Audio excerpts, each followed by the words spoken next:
ચોમાસું માથે છે ત્યારે રાજકોટ મહાનગરપાલિકા પ્રી મોન્સૂન કામગીરીના એક્શન મોડમાં આવી ગઈ છે. મેયરના કડક સૂચન બાદ શાસક પક્ષના તમામ વોર્ડના કોર્પોરેટરો આજે સવારે 9 વાગ્યાથી પોતપોતાના વિસ્તારના વોકડા અને ડ્રેનેજ સફાઈના નિરીક્ષણ માટે રસ્તા પર ઉતરી આવ્યા હતા.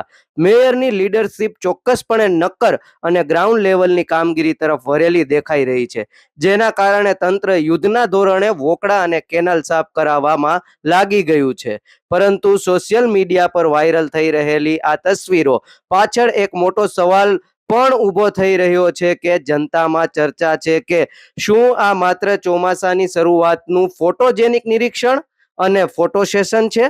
મેયરના આદેશનું પાલન તો થયું, પણ હવે જોવાનું એ રહેશે કે કોર્પોરેશનના આ નગરસેવકો માત્ર તસવીરો પડાવવા પૂરતા જ સીમિત રહેશે કે પછી આગામી દિવસોમાં જ્યારે ભારે વરસાદમાં પાણી ભરાશે ત્યારે પણ પ્રજાની પડખે સાચા નગરસેવક બનીને ઊભા રહેશે.